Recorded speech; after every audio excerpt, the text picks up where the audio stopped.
معمولا وقتی یه چیزی به نظرم بده سعی میکنم متوجه بشم به نظر من بده یا واقعا اینطوره. به حالتهای مختلف فکر میکنم که کارگردان چه هدفی داشته، چه نبوغی میخواسته پشت اثرش بذاره، یا چه حماقتی یا چه شکل اجرایی موجب این شده که این تجربه بر من این شکل بشه، ولی برای این اثر این کارو نخواهم کرد. معمولا سعی میکنم یه حد وسطی رو نگه دارم، نه به خاطر اینکه میخوام میانه رو باشم، به خاطر اینکه اکثر اثرها واقعا میکسن، یک سری جا کارشون رو درست انجام میدن، یک سری جاها نه. البته اکثر اثرهایی که من تجربه کردم و خب بعضی موقع حالا خیلی بیشتر به یه سمتی سنگینی میکنه به واسطه اون تجربه شخصی که دارم، نه حتما چیزای ابجکتیولی. ولی اینجا اصلا چیه منظور؟ فلان دیالوگ فلان جا اینو میرسونه که انسانی که احساسات داره یک انسان ضعیف نیست، کسی که توانایی این رو داره حتی عاشق شیطان یا دیمن بشه میتونه صلح بین این دو گروه رو برمقام بیاره. یا شیطانی که همه چیش حول محور سکس میچرخه اگه این بار عاشقانه سکس کنه اوکیه. یا بالانس، آجی بالانس. یک شیطان باید بخش انسانی رو تو خودش داشته باشه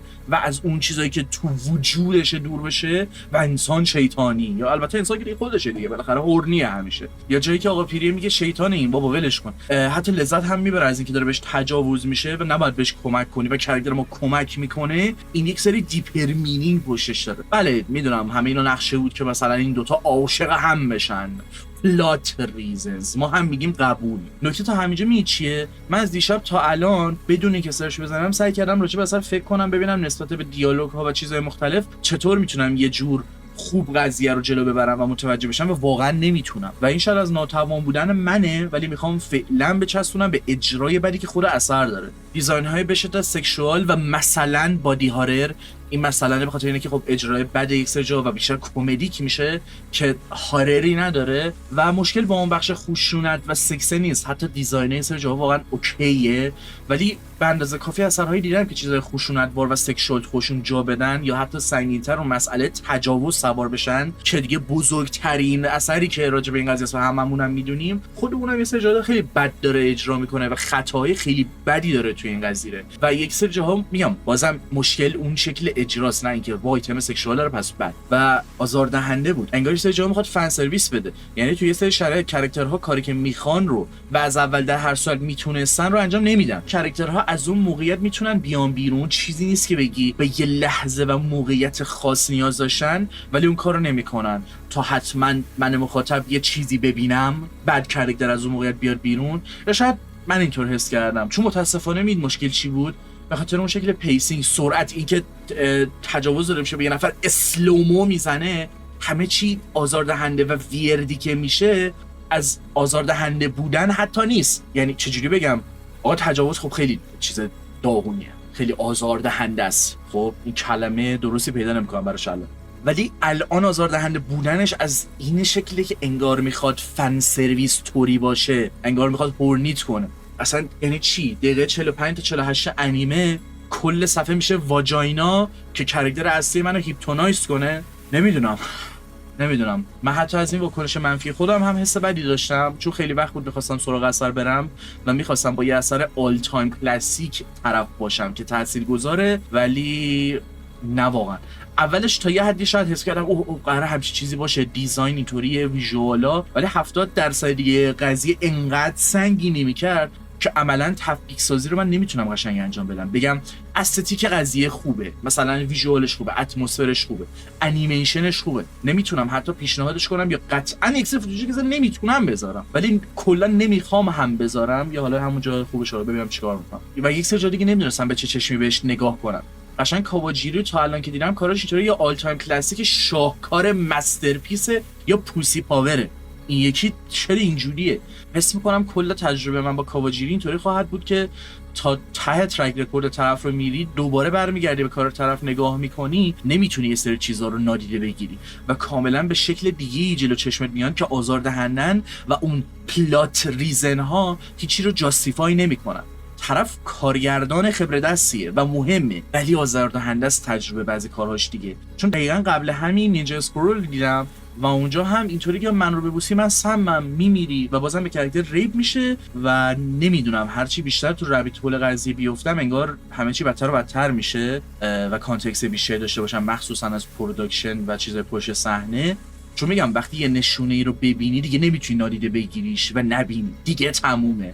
حس میکنم با کانتکست بیشتری یا تجربه بیشتری از کارنامه طرف سراغ بعضی از اثرها بیان، باز یه معنی دیگه بگیرن که امیدوارم بهتر بشن، نه اینکه چیز رو توجیه کنن، ولی در نهایت این چیز آزاردهنده است. و در نهایت میدونم که 70% کار یارو سوار روی این قضیه نیست. خب طرف تو کارنامه‌اش سایبر سیتی رو داره، همین نینجا اسکول رو خودم ازش تعریف کردم که باز حالا یکم چیز هست اوکیه، ومپایر هانتر دی رو داره و صرفا اینطوری هم اگه این ویدیو به خصوص رو دارید نگاه میکنید، میخوام بگم که هنوز تجربه اکثر کارهاش همون احتمالاً 70% پیشنهاد میکنم. خودم فکر میکنم از 20 تا پروژه‌ای که روش کار کرده تا الان 4-5 شو دیدم.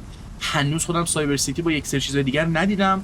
میدونم طرف کارش رو چیا تاثیرگذار بوده، چقدر مهمه. بخوام فیر باشم، ویکت سیتی انیمیشن زیبایی هست، یک سری کرییچر دیزاین های خلاقانه‌ای داره، ولی یک سری جاها نمیدونم بگم کمدی چیه، چرا یک عنکبوتی باید باشه که از واژایناش چیز I don't know.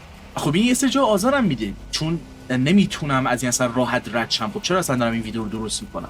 من یه سری اثرهای به شدت افتضاح، یعنی ارزش اون نیم از 5 هم ندارن، اگه میتونستم 0 میدادم راجبشون صحبت نکردم. چرا راجب این صحبت میکنم؟